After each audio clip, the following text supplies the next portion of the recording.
and just a terrific movie. We're all so grateful for you to be here tonight. Thank you. Thank you guys for coming out. Really, Truly cool.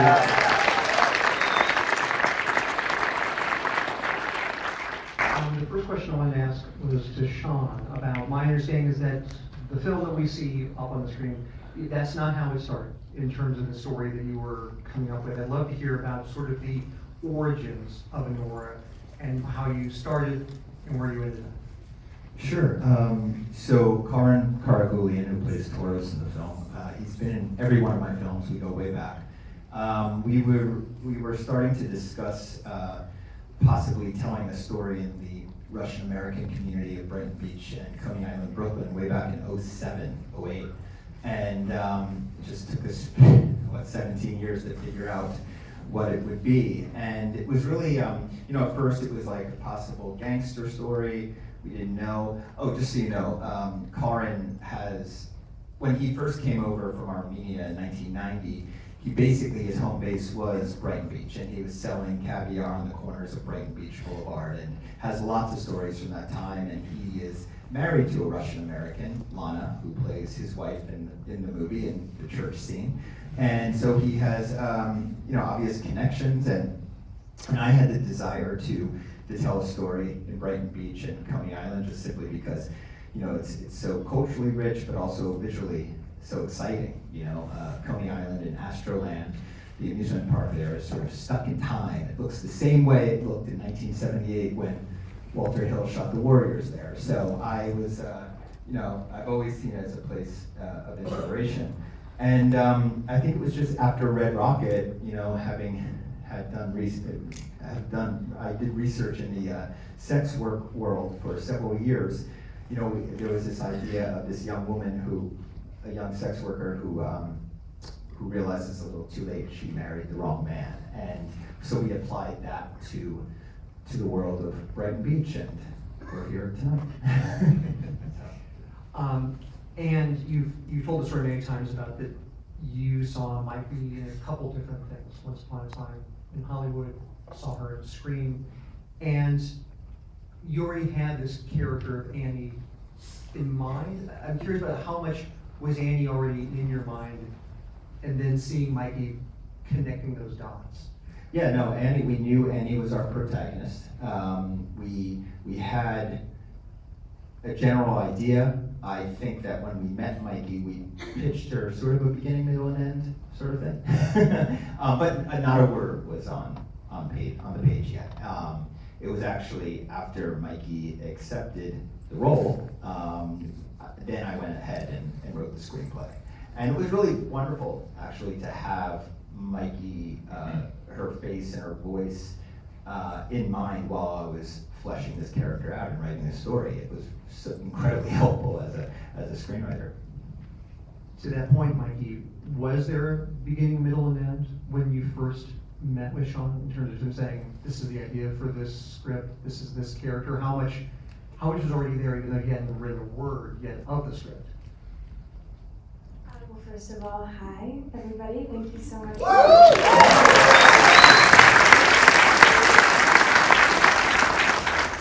So, from what I remember, the story, it was a very loose idea for what the film may be. I was told very little about my character. I think that the storyline was essentially a woman who marries the wrong guy, and she doesn't find out until later. But it was a little bit more of a Russian gangster film. I don't even think I remember a specific ending, but what I do remember is Sean going into great detail about certain ideas that he had for scenes in his head. He'd be like, oh, I have this idea for a scene where this and this and this happens, and he'd go into detail describing it, and he'd start laughing. And so to me, that was very exciting, because I knew that even if the story wasn't on paper yet, he had a very clear idea for his vision and what he wanted to bring to life.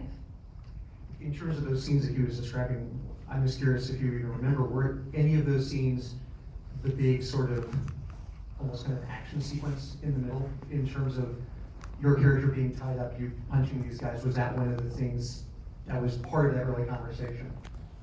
Yes, A little bit. I think the way that he described it at first ended up being quite different, but there was still, yeah, he described a scene to me of her being sort of taken hostage in a sense. Sean and Drew, you've worked together before. You worked on Red Rocket together. In terms of, that's in Texas, this is in New York, and then in Vegas. I guess first with Sean, in terms of, was it just the experience of Red Rocket, the two of you just sort of working so well together? You're like, next project, I want to work with Drew again. How did that happen? Yeah, that's exactly it. Drew is an incredible artist and craftsman, and we seem to be not just a similar sensibility, the same sensibility. We are always on the same page. We know what we like. We like the same stuff, same references. Yeah, we shot the last one on Anamorphic 16, and we were very excited about shooting this one on Anamorphic 35. So it was the next step in our relationship. Drew, in terms of those reference points that Sean's talking about, what were those initial conversations? Is it talking about films that have maybe a similar look? You mentioned Walter Hill before, but I'm curious, are there other films that the two of you are referencing at the beginning? You're trying to figure out what the visual language of Anora is going to be. Yeah, I would, yes there are, but they're never super literal, they're kind of just, I feel like Sean kind of throws out a couple of things, and then I look for things and find a couple of things that speak to me and pitch them to him, and he either likes them or he doesn't, and but yeah, we try not to be too specific, but I think, like he says, our tastes are so aligned, even after the first film, even though this film is so different, that there's not a whole lot speaking. We don't have to go into great detail describing things that often. I feel like it's usually pretty easy, he had some references for, how he wanted the film to feel cold and, sort of bleak, and I found some photographs that I showed to him. We found some films, some 70s New York films, and some French films, some French New Wave films. Contempt was a really nice reference for some of the framing and the use of red, but yeah, we just gel really well together. Because one of the things I love about the film is whether it's that sequence in the mansion where everything's kind of going haywire, or when they're all looking for Yvonne going through Quinn Island and Gravy, it feels like, I hate that cliche of the location becomes one of the characters, but you just have all these amazing just people in the background of all these shots. Were you shooting without permits and just kind of going into these places? Because the reality of the people in the world when they're looking are just so rich. Were you just sort of shooting fast, getting in and out, or how did you do that? Shooting an independent film, making an independent film, it's almost impossible not to do, some guerrilla filmmaking. There is some times where we had to steal a shot here and there. But for the most part, we did permit. But it was sort of a hybrid. There were moments where, for example, Tatiana's, the restaurant, the famous iconic landmark on the boardwalk there. It's a famous restaurant that's been around forever. We knew we had to shoot there. But the way we went about it is that we got permission to shoot there, but we didn't really inform all of the patrons. So it's like when Karin is going in there for the first time to start showing the photo of Yvonne around that party, that was a private party that he essentially crashed with Drew walking right in there with a big 35mm camera handheld. And at first, we got all these amazing reactions, and people were looking at it and interacting. Locals were interacting with Karin right there in the moment. It didn't go so well when I asked for a take 2 and then a take 3. So you have to do that stuff with indies. But then there's other times where we were very controlled and very and things were very set up. It really depended on the day and our schedule, etc. Right?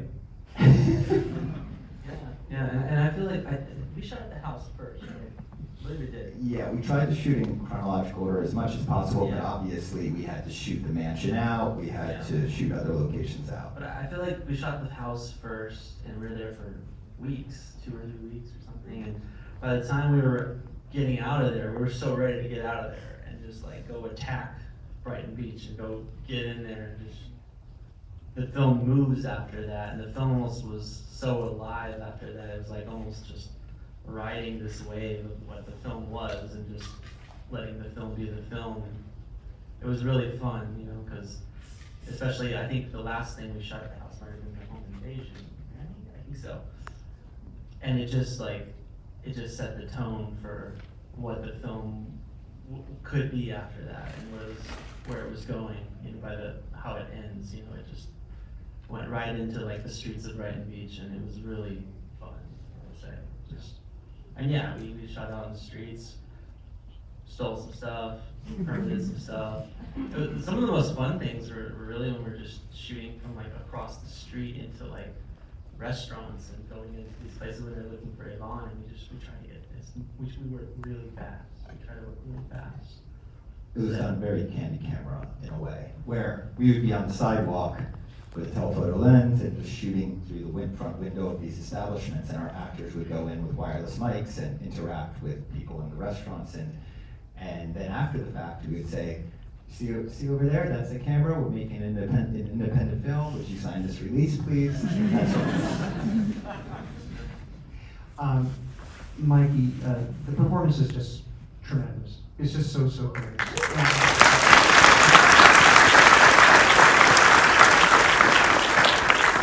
I want to talk a little bit about, you know, you and Sean meet initially. He gives you this sort of, again, beginning, middle, and end of an idea, and this idea of a character. But then Sean goes off and writes it, and, you know, works on it, develops it.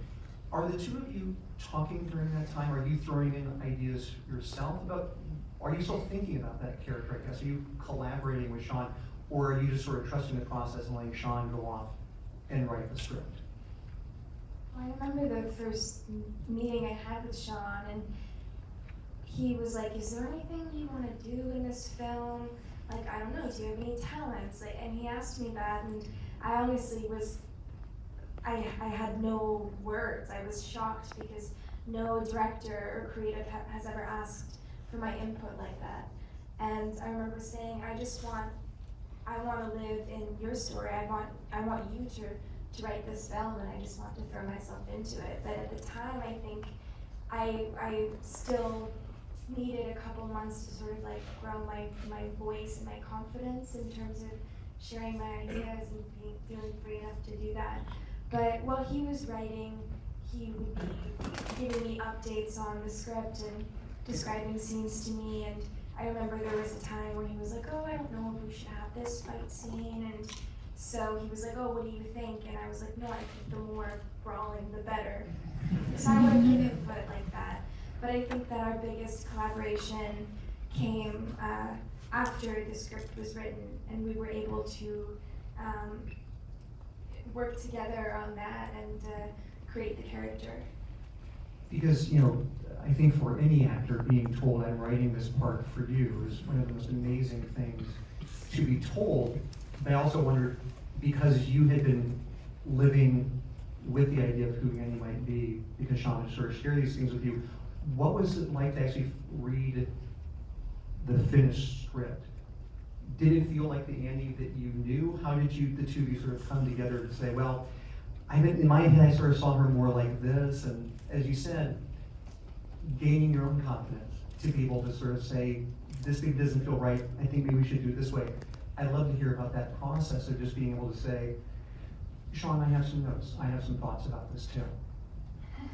Well, honestly, there was never, I think at that point I had sort of cultivated more of a confidence within myself, but there was no disagreement on the character. I feel like we were, like Drew was saying, we were just so succinct in our vision, and I think we were just on the same page throughout filming, to where I read the script for the first time, and I mean, I had basically known quite a bit about what the story would be, who the character was, and I had been thinking about her and starting some of my research and preparation, just kind of dipping my toes in.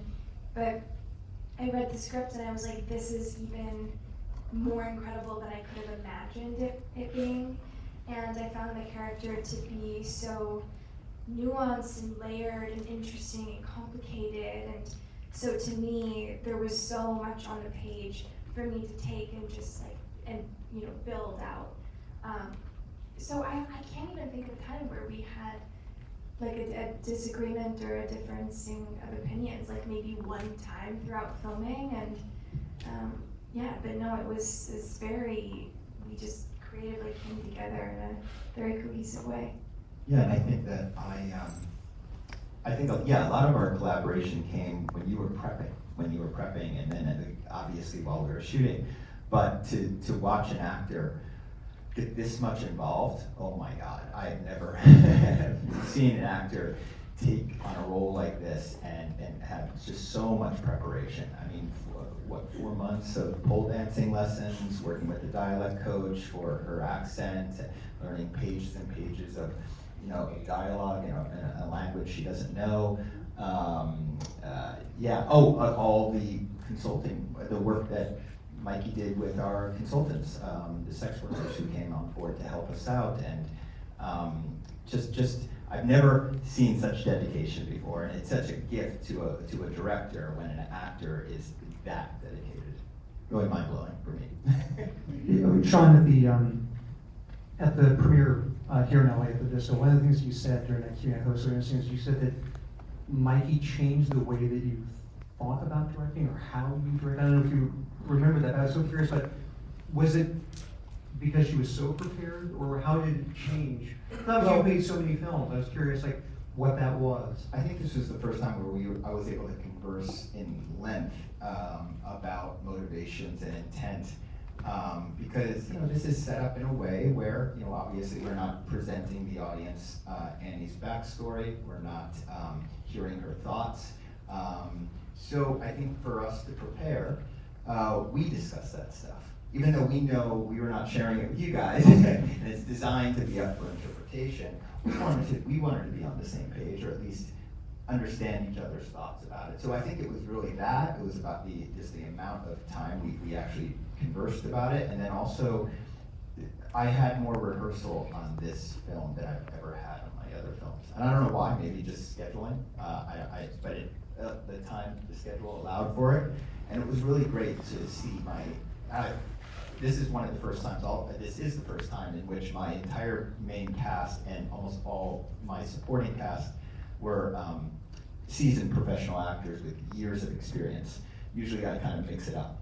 So it was really great to see people with this level of experience and skill, and doing those rehearsals really just opened my mind to, wow, that so much more can come from that situation. I love working with my non-professionals and first-timers. I love it, but it's a whole different way of directing. Sometimes you have a natural who walks in the room and it's like they've been working for 10 years, and then you have somebody else who you have to completely manipulate and make their performance, like in the edit. So this is a very different situation, and as a director who really loves actors, I found it to be extremely cathartic and satisfying. I was talking to a colleague this morning who finally saw the movie a couple days ago, and what she said is like, she loved it, and what she said was, it's such a fun ride until it isn't. And I don't want you to talk about what the ending means. That's not why I'm bringing this up. But in terms of the emotional arc, Sean, did you, even when you first talked to Mikey, when you have a beginning, middle, and end, did you know kind of emotionally and tonally where this story was going to go? Was that always? Oh yeah. You sort of I knew, especially by the time I had completed the first draft of the screenplay. We had that last scene, fleshed out, and so I knew we were eventually going to get the audience back to that place. That what I like to think of as like that's the grounded reality, and up until that point, he can be taking us on a ride through different tones and this and that. And I definitely wanted this film to be funny. My actors understood that. I think that we even talked about how, in terms of all my other films, this probably comes closest to Tangerine in terms of comedy. So, and Mikey saw Tangerine 5 times, I realized. He told me, and I was like, cool, you get it. So, I think just all my actors understood that we could go to places of broader comedy during certain sections, and it was okay as long as everybody remained in character, obviously, and there was still a sense of reality about it, as long as we got to that grounded reality by the end of the film. Mikey, because Sean had seen these 2 movies of yours, I'm also a big fan of your work from Better Things with Pamela Adlon, and that was single camera comedy drama, and I'm curious in terms of the tonal sort of dance this movie is. Did you have a pretty strong sense, like Sean did? You said you guys were so aligned. This idea of it's a screwball comedy, but it's also going to be somewhat tragic at the end. In terms of your own sort of navigating of that tone, I was just sort of curious, was it easy for you, especially kind of building to that beautiful ending for the movie? It's an interesting question. I think reading the script for the first time and then also seeing all of Sean's past films, I think all of his films are funny in some way. Right. Sean has a very specific sort of dark sense of humor that I really enjoy. And so I think I understood from the beginning his sense of humor and the places where it's emphasized in the script. So obviously as the actress that is playing Annie, I am self-aware that some of the situations she's in become chaotic and ridiculous at times. But Annie doesn't feel that. She's not aware of that. And to her, all of these moments are life and death. And that's, life and death, yes, really, because I think there are times where her life is being ripped away from her and she's trying to grab it back and fight for that. And so I think the only way that the comedy works for those particular scenes are when it's a completely dire situation for the character. Do you know what I'm saying? Well, because I think one of the things that's so strong about the film is that none of the performances would kind of lean into a comedy. The comedy happens because of the situations that the actors, the characters find themselves. Yeah, there's a screwball comedy element to the movie, but it's more of nobody in the movie thinks it's funny, what they're going through. And so it's either playing against the laugh and making the laugh stronger. It seems like that's what the cast did in terms of making this movie. I want to thank all 3 of you so much for being here, and thank you all for being here. If I can ask you a real quick favor. These 3 fine folks actually have to dash right now, so if you wouldn't mind staying in your seats while we exit. I want to thank you all so much for being here tonight, and thank you to the 3 of you. Congratulations. Thank you. Thanks, guys. If you like it, please spread the word.